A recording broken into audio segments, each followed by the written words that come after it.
نحمدہ ونصلی علی رسولہ الکریم۔ السلام علیکم ورحمۃ اللہ وبرکاتہ۔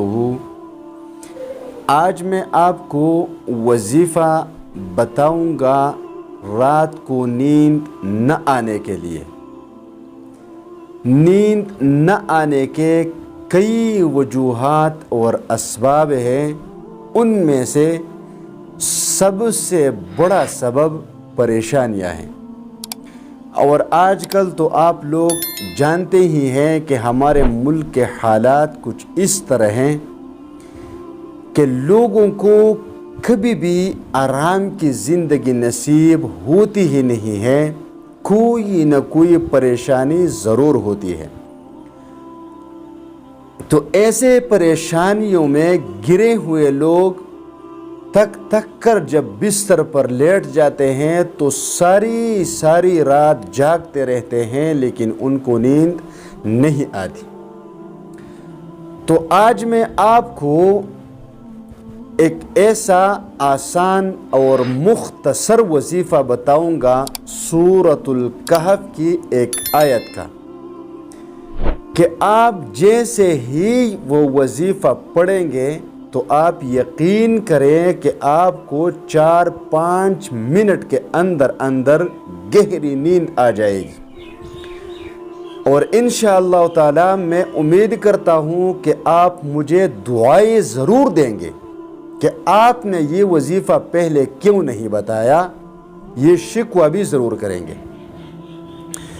لیکن مجھ سے جو لوگ جس وظیفے کے بارے میں پوچھتے ہیں تو زیادہ تر میں ان وظائف کو بتاتا ہوں، ورنہ مجھے تو نہیں پتہ ہوتا کہ اس وقت کس کو کس چیز کی ضرورت ہے۔ لہٰذا اگر آپ میرے ان وظائف سے فائدہ اٹھانا چاہتے ہیں تو جو مسئلہ بھی آپ کو درپیش ہو وہ آپ کمنٹ میں لکھیں کہ اس کے لیے وظیفہ بتا دو، یا ڈسکرپشن میں میرا انسٹاگرام اکاؤنٹ کا لنک ہے، اس پر میسج کریں یا واٹس ایپ پر میسج کریں۔ تو انشاءاللہ تعالی جیسے ہی آپ پوچھیں گے تو میں آپ کو اس کے بارے میں وظیفہ بتاؤں گا۔ اور میں نے یہ چینل شروع بھی اس لیے کیا ہے کیونکہ مجھے پہلے بہت سارے مسائل تھے، چلو انشاءاللہ اس پر پھر کبھی گفتگو کر لیں گے۔